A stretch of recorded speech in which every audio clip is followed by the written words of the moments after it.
Muito, muito bom. Aqui no chat, todas as mensagens que expressam, né, o que foi te Chique. ouvir. E agora a gente tem a janela de diálogo. Só que eu anotei a frase que a Betânia falou, o sistema é dominante, mas não é totalmente determinante, é justamente, né, isso, né, o desejo e o erótico não são determinados pelo sistema, apesar de serem controlados por ele, né. E aí, quando Cidinha termina a poesia dela, dona Cidinha, com amar, gozar e lutar, é a verdadeira expressão do erótico na nossa vida, né, no sentido do movimento da luta, assim, eu só anotei essas coisas que eu queria comentar e valeu, galera. Pronto, gente, que coisa linda, maravilhosa. Obrigado, Betânia, pela exposição. E Fran, magnífica, achei muito bacana. Eu vi que ninguém se inscreveu, eu me aproveitei, sabe? Eu não sei nem se era o caso, mas eu gosto muito desse assunto. Então, eu queria fazer um comentário bem, assim, que eu acho que as duas exposições estão muito ligadas, porque estão na mesma perspectiva, que eu acho que nesse comentário final de Fran, ela trouxe o lugar de onde eu ia começar. É exatamente dizer que o sistema é dominante, mas não totalmente determinante, né? Betânia trouxe, e eu acho que a exposição de Fran traz exatamente um canal de reflexão, uma vereda para a gente ver as possibilidades de que ele não seja totalmente determinante, né? Porque os sentidos do erótico e o poder do erótico dá para a gente a dimensão de alargar as nossas possibilidades, né? Alargar a nossa possibilidade de sentir, de pensar e de agir. Então, nesse sentido, o erótico é transcendente. E eu acho que a discussão da transcendência ela é muito importante. Acho que não é à toa que, no meio da discussão de Fran, tinha a questão da espiritualidade. E eu acho que ela ajuda a gente a ver a transcendência exatamente como essa capacidade de deslocar-se do que é imposto sobre nós, né? Que aí dá para a gente buscar lá em Francisco é o Homem, que esse dia trouxe no início, né? Um homem não me define. Acho que a Simone de Beauvoir também falava isso, né? Nada me define. Mas o que me define? O que me define também não sou só eu comigo mesma. Sou eu com o outro, eu no meu desejo, eu no poder do erótico, eu com a minha capacidade de ir além do que é imposto sobre mim, eu no coletivo, eu na luta, eu construindo junto. Então, essa dimensão transcendente, né, que desloca a gente daquilo no qual a gente está submetido, revela ao mesmo tempo que a dominação não é total, porque senão a gente não existia como sujeito, nem individual nem coletivamente, mas a dominação é muito grande e ela penetra na gente. Ela penetra na gente. Então, eu acho que esse é o grande desafio da educação popular feminista, é o desafio da autorreflexão, é exatamente essa possibilidade de transcendência, de nos fazermos sujeitos, nos construirmos como pessoa e como mulher, né? É essa possibilidade que a gente tem que torna, que eu acho que essas duas falas trouxeram com uma riqueza muito, muito grande. Então, eu queria só trazer essa discussão entre as duas, fazendo essa ligação pela transcendência, né, que é exatamente a capacidade de ser sujeito. A gente faz uma autorreflexão do passado, né, quando fala sobre a questão de exibir ao corpo. Já cheguei a ouvir e ouço até hoje alguns homens dizendo, inclusive nós, né, para nós mulheres, dizendo que a gente tem essa escolha, né, porque não conhece um homem, né, sobre a questão sexual, né, da livre orientação, né, sempre dizem isso. E acha que a gente mantém um padrão, né, no sentido de sermos que somos, nós somos mulheres, né? Podemos ter alguns comportamentos que nos identifica com mais uma parte mais se dando no sentido mais másculo, né? No sentido disso, mas isso é através da mente. Mas nós somos mulheres, nós menstruamos, e sempre a gente tem esse diálogo, né? Dói os seios, mas nós gostamos de mulheres, né? E a sociedade patriarcal, nessa exploração, inclusive várias, né, mulheres, várias lésbicas são estrupadas, são mortas, são perseguidas politicamente, né, em relação a isso. Fui candidata a vereadora aqui pelo município de Teresina, e ouvi muitos dizer, eu vou votar numa sapatão, numa metida marcha, eu sou mais de votar numa mulher feminina, que tem um traço até, chegava a dizer de rapariga. Mas isso aí não vai dar em nada. Isso, essa desconstrução, inclusive essa discussão do debate de gênero, para a gente era importante porque a gente também entrava nessa discussão, né, LGBTQ a mais, né, em relação a isso, porque acho que a gente somos um ser esquisito, né, que é falta de homem. Às vezes foi aquilo que aconteceu em outros países e até em alguns outros estados que vocês conheçam, já teve estupro coletivo, né, de mulheres lésbicas por serem lésbicas, né? E aí a gente volta um retrocesso assim, precisa ter o fórum, principalmente numa cidade provinciana, né? Eu moro numa cidade provinciana. Teresina é uma cidade provinciana, né? E aí tem um fórum de debate nisso. Na década de 80, para a gente assumir nossa sexualidade, tinha todo um contexto, né, da própria família, né, dos irmãos e das irmãs, né, dentro da escola, né? Naquele tempo era chamado de macho e fêmea, né? Que era mistura de homem com mulher, metade homem, metade mulher, né? Cheguei a ouvir muito isso. E hoje se camuflou de forma diferente pela a questão da contemporânea, da modernidade, mas não deixa de ter a perseguição, né? E tem pouco fórum, foi criado as paradas da diversidade, para inclusive fazer o debate, né? Mas hoje está mais no contexto empresarial, né?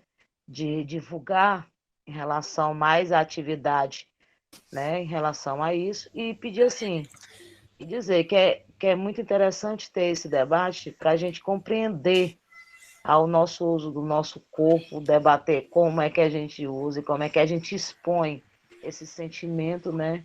E obrigado, Fran, né? E as companheiras por nos abrilhantar mais e abrir mais a ideia, um pouco sofrida, porque a gente não é fácil, né? Ser mulher, ainda ser lésbica e afrodescendente num país que tem se tirado direito, né? Mas nós vamos à luta e vamos conseguir. Boa noite, agradecer a conversa. Sempre não é um debate fácil, né? Quando a gente fala de corpo e mulher negra, né, Fran? Incomoda, né?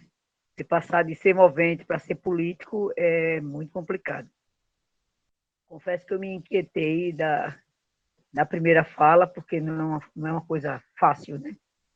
A gente sabe que aconteceu, mas não é fácil de ouvir. Em sala de aula a gente evita, para que não doa muito, mas é necessário realmente a prosa, né? Mas ainda bem que você aí falou do erótico de Aldelorde e também da Bell Hooks, né? É o que Leila Gonzalez dizia, né? Nós somos as negras atrevidas, né? Que sai, empurra e faz, né?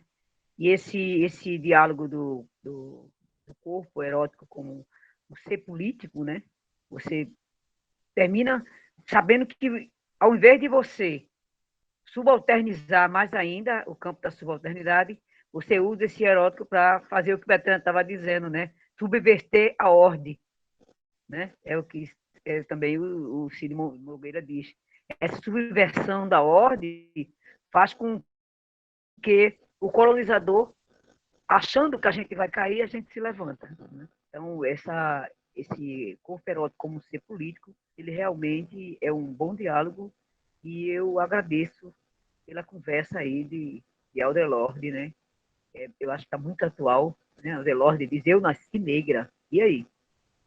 Né? Eu nasci negra. Né? O meu corpo, ele é político. E esse corpo político, né? A cama é só uma parte. Ele está para a luta. Então, Aldelente, porque, como ela disse, o feminino está para todo mundo. Então, essa conversa também está para nós. Eu só tenho a agradecer. E aí, parabenizar, porque para mim é uma honra ter Betânia na conversa. Ela sabe do meu amor por ela, digo abertamente. E fico muito feliz pela conversa. Do campo do trabalho, né? Eu estava conversando hoje com uma jovem que disse a mim que estava bem como trabalhadora doméstica, que ela falou empregada, né? Porque ela está passando muita fome. E agora, no final de semana, fica na casa da patroa. Eu não sei que olhar mais doentio, Betânia, a gente vê disso, né? A juventude aí, nesse campo agora, do trabalho doméstico, não está pedindo dinheiro, não, está pedindo a comida. Então, voltamos àquela conversa lá, da família, é quase da família, passando o final de semana por um prato de comida e trazer uma cesta básica de R$ 160, de 15 em 15 dias. Então, é um debate também necessário, essa questão do retorno das trabalhadoras domésticas na juventude. Era isso, o resto eu só tenho a agradecer, eu fico muito feliz com a nossa prosa. Eu estava aqui pensando, nossa, por que não foi uma semana? Assim, um dia só com cada uma de vocês, né? Porque é muito pouco. Eu me inscrevi só para ver se eu estendo, mas esse momento aqui com vocês, e também para falar com a Fran, né? Assim, é muito bom quando uma pessoa fala, né, e a gente consegue estabelecer algum vínculo, né, alguma comunicação com ela. Eu gosto, eu preciso geralmente disso, e às vezes preciso ficar me policiando para não falar e nem perguntar, né? Enfim, Fran, eu fiquei aqui pensando, sabe? Eu fiz ano passado, coordenei uma pesquisa com mulheres negras, de vários estados brasileiros, e uma coisa que... E assim, eu parava para ouvir, né, e para escrever sobre as histórias de vida, e uma coisa que me chamou muita atenção, e que eu já sabia disso, mas foi muito doloroso ouvir e constatar que era muito recorrente na vida das mulheres negras, é a negação da condição de mulher que começa na infância, né? Assim, as mulheres negras, e a escola é um espaço muito violento, inclusive para as mulheres negras, né? Quanto mais preta, né, quanto mais retinta, pior ainda essa negação de ser mulher. Então, há uma movimentação por toda a vida para buscar essa mulher, né, para tirar dentro de si essa mulher, porque a sociedade nega que a mulher negra é uma mulher em sua totalidade. E não é à toa que muitas mulheres negras, os apelidos que tinham na escola era Pelé, Cirilo, sempre apelidos masculinos, né? Então, quando a Bell Hooks convoca as mulheres a retornarem ao amor, né? Quando o erótico, quando a Audre Lorde, ela resgata o erótico, né? Como uma ferramenta política, né? Revolucionária, para nós é muito difícil quando você passou a vida inteira, né, buscando uma mulher dentro de você e você não encontra. E aí, todas as vezes que você tenta se relacionar, você não encontra essa mulher. Todas as vezes que você busca o amor, e a Bell Hooks também falou disso, né? Ela transita de um lado para o outro, eu acho que, na verdade, é o que ela sempre quis, né? Que a gente pensasse sobre o amor, né? Mas que é tão difícil. Mas, enfim, a Bell Hooks chama a atenção sobre isso, de como é difícil a gente encontrar o amor, de como é difícil a gente ter algum romance nas nossas vidas, né? E, assim, buscar o amor ou se sentir mulher, se sentir erótica, se sentir desejável, né? Então, eu trago mais essa questão, porque é uma questão que me atravessa a minha vida e vai atravessar a vida da minha filha, né?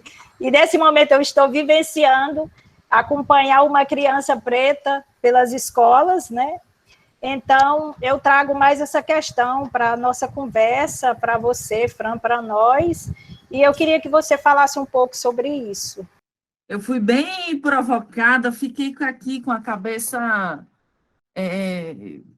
agitada. Eu queria agradecer a vocês duas, acho que foi massa essa conversa hoje. Queria agradecer também a todo mundo que está aqui, que também contribuiu, né?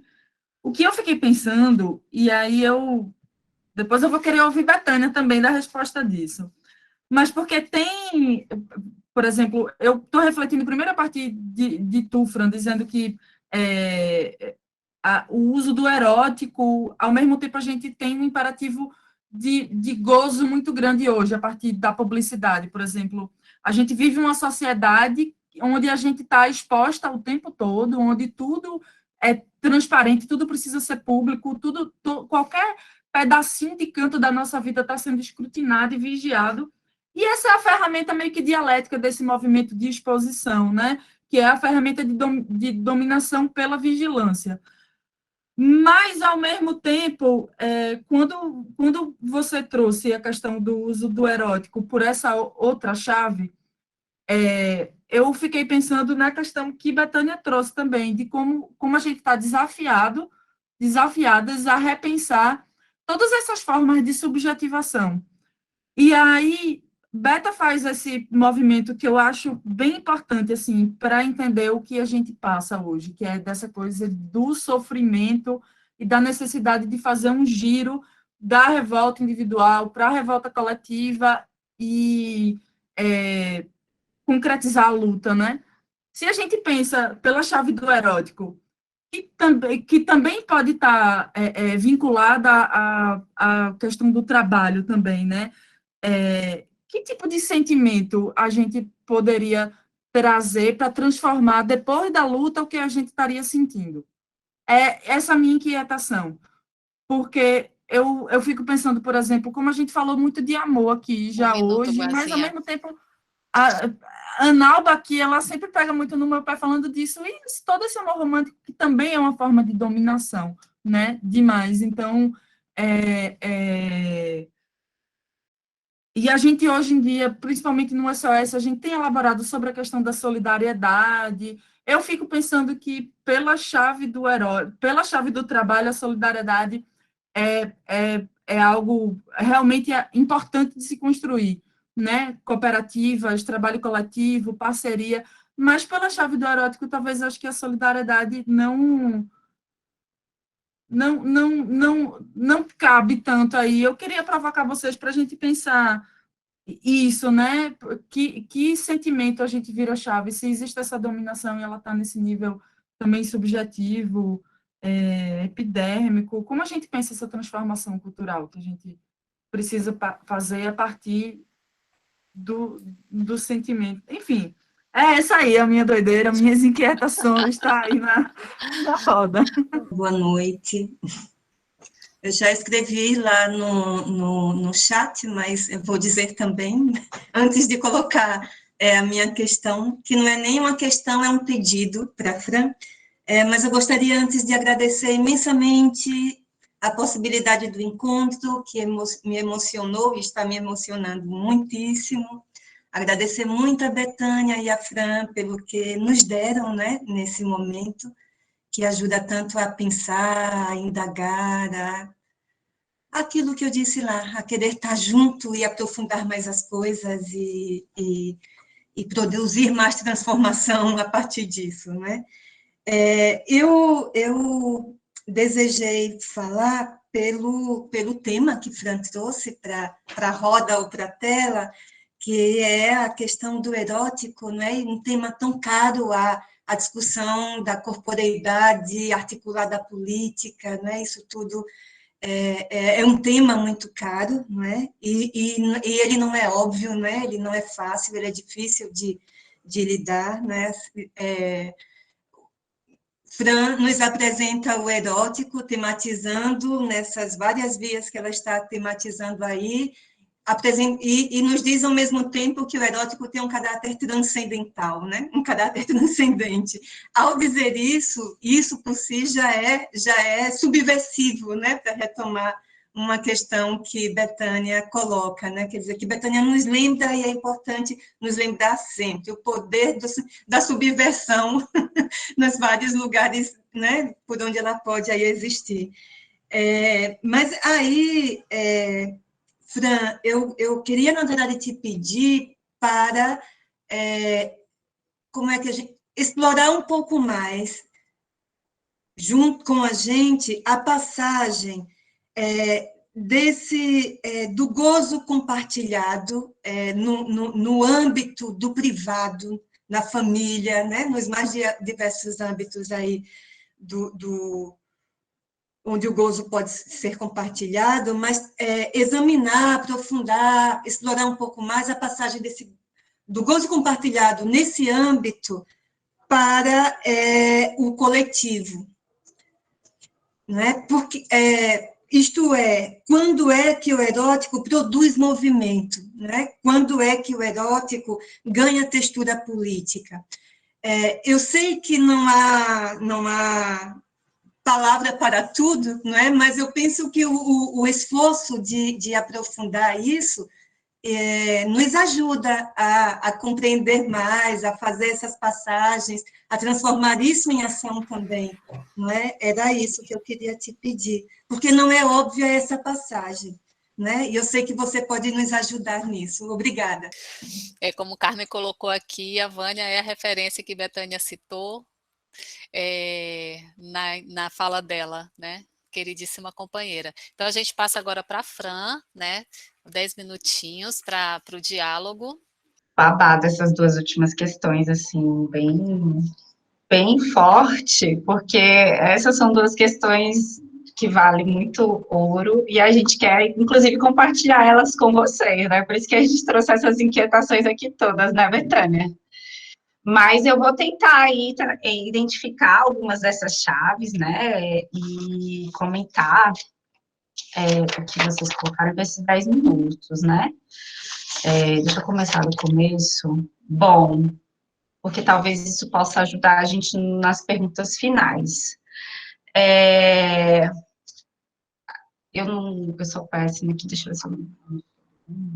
Bom, a Carmen vai trazer, né, um comentário bem transcendental que já encaixa a gente aí nessa possibilidade de pensar o erótico para além desse sentido mais individual e transcender para o coletivo, né? Eu acho que quando a Anísia vai trazer, né, das questões, né, que são delicadas, e aí a gente começa essa intervenção aqui hoje, trazendo de uma dor que a própria Regiane também falou, né, uma dor que é difícil de você revisitar. Eu passei muito tempo, assim, para poder fazer essa parte inicial, porque doeu, assim, e é isso, né, dói, a pessoa sente, você respira a história e a memória, ela vai estar transcendendo nos seus poros, no seu cabelo, no seu rosto, enfim, na cor que você carrega, né, no caso das mulheres negras, mulheres indígenas, mas também é uma dor e um sentimento que ele pode ser compartilhado a partir do momento que a gente identifica a opressão que perpassa a história e as experiências dessas mulheres, né, de nós mulheres, no sentido amplo. Então, eu acho que olhar para si, olhar para o passado, fazer, né, essa identificação não é um processo muito fácil, não é um processo que vai ser algo assim tranquilo de se fazer, mas talvez tenham mulheres que não consigam acessar esse lugar, porque é um lugar que carrega dor, né? Você identificar como o racismo mudou a tua história, mudou a história dos seus antepassados, mudou o patriarcado, molda a forma como você se olha, como você se reconhece, conseguir transcender essa opressão que está ali intrínseca na subjetividade é um passo que eu acho que e aí eu estou falando eu enquanto sujeito, eu ainda não consegui ultrapassar. Então, por exemplo, eu estou tentando a cada dia ultrapassar os reconhecimentos dessas opressões, justamente tentando entender como é que eu vou conseguir, e aí é um exercício que eu acho que deve ser né, trazido de fora para dentro, e isso a Audre Lorde vai falar quando ela vai trazer da experiência do erótico, né? A gente acessa o erótico e vivencia ele nas dimensões da sua vida, não é de fora para dentro, é quando você se reconhece individualmente no seu, né, no seu caos interno, na sua individualidade, e consegue botar isso para fora.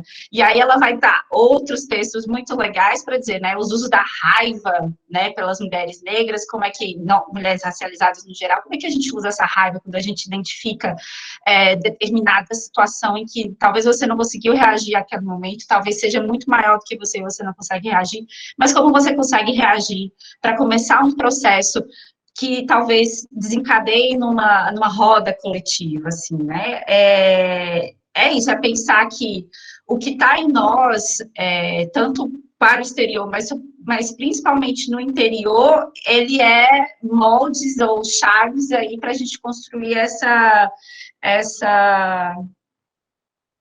construção mais para uma ação política, né? É você meio que não é qualificar a palavra que eu quero dizer, mas é como se você desse um sentido para que essas dores elas fossem transformadas em ação política, né? Essas experiências mais do que as dores, porque algumas mulheres não têm as mesmas experiências de dor que as outras, né?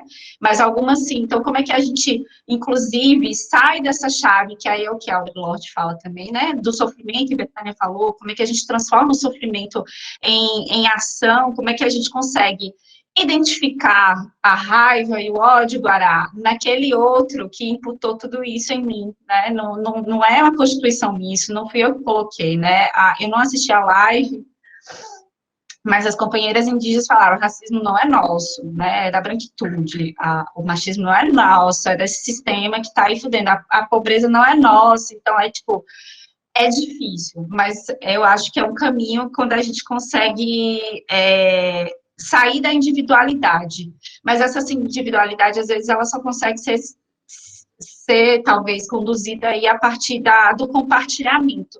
Então, esse gozo, eu acho, compartilhado, e aí já tentando responder mais a Vânia, esse gozo compartilhado, quando a gente sai do gozo íntimo, eu acho que é quando a gente consegue, dentro do movimento, dos movimentos que a gente constrói, das redes coletivas, movimento feminista, movimento social no sentido geral, compartilhar as dores, mas também as delícias daquela luta que você faz aqui no agora, né? Então, eu posso estar sendo ingênua no que eu estou falando, mas é o que eu acho, assim, e é o que eu penso quando eu lembro de Carmen falando assim, Carmen e outras companheiras do SOS falando, né, o que move a gente a construir um movimento, o que faz com que a gente saia todo dia da cama para fazer o que a gente faz, né, o que é estar exausta no final do dia, num trabalho extenuante, precarizado, mas a gente consegue chegar à noite e ter a paciência e, mesmo com o corpo cansado, tá aqui compartilhando e ouvindo umas às outras, né, eu acho que é esse exercício que faz com que a gente amplie um pouco o sentido do coletivo. Eu não sei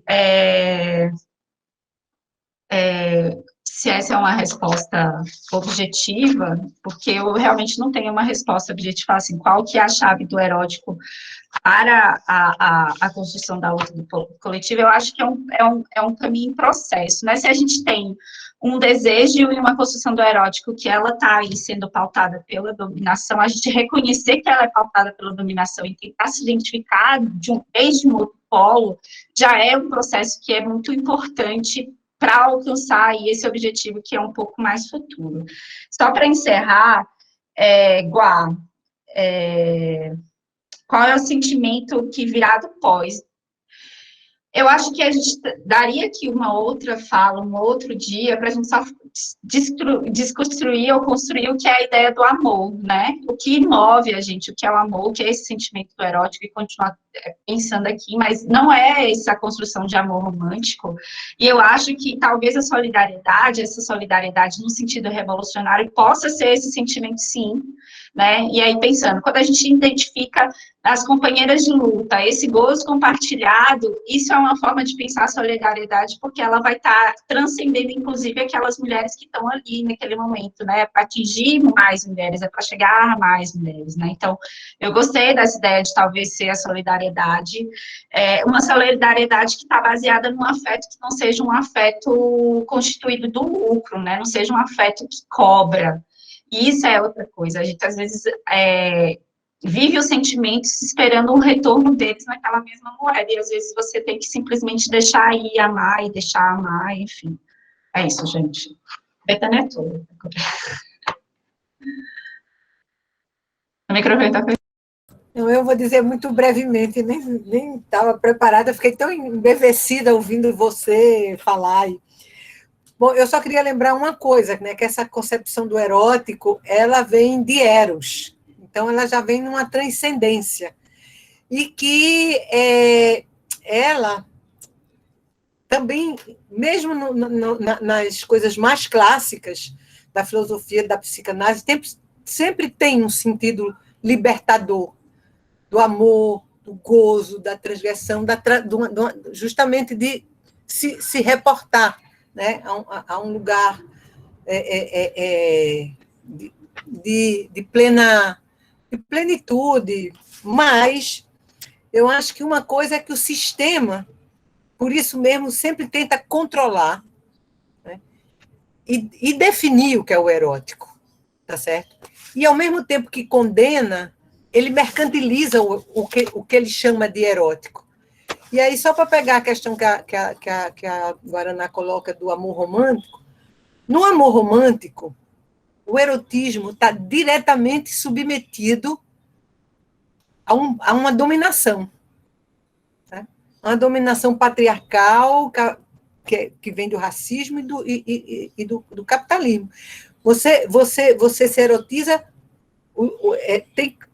tem uma dimensão fortíssima de dominação no amor romântico e na erotização do amor. Então, eu acho que essa coisa de como é que vai ser, faz parte da nossa construção, né? Somos nós, eu acho que a gente tem muita necessidade das reflexões, inclusive da nossa própria experiência, do que ela, tá certo? Entre essa pluralidade de mulheres diferentes, com desigualdades, também com as faixas etárias, né? Porque, inclusive, o erotismo também é datado do ponto de vista do percurso, da trajetória da vida das mulheres. Antes você não pode, depois você pode, e tem as que pode, tem as que não pode, tá certo? Mãe não combina com erotismo, isso não combina. Depois das mulheres, quando passam da idade reprodutiva, elas já não são mais eróticas. Então, tem todo isso, com certeza mas é um campo de insurreição. É um campo de insurreição, porque por mais que se controle, ele tem sido esse campo do bastante subversivo, e eu acho que para o feminismo é uma questão fundamental. E foi ótimo, Fran, na forma como você nos trouxe. Maravilha, muito bom, muito bom. Ouvir vocês duas, Fran, magnífico, Betânia também, todas aqui que trouxeram suas reflexões na janela. A gente está vivendo essa experiência de formação virtualmente aqui nessas janelinhas, mas todas estivemos aqui inteiras e corporificadas no que sentimos e no que transcendemos juntas. Muito bom. A gente fica por aqui. Encerra a noite de hoje, amanhã tem mais, no mesmo horário, às 19 horas.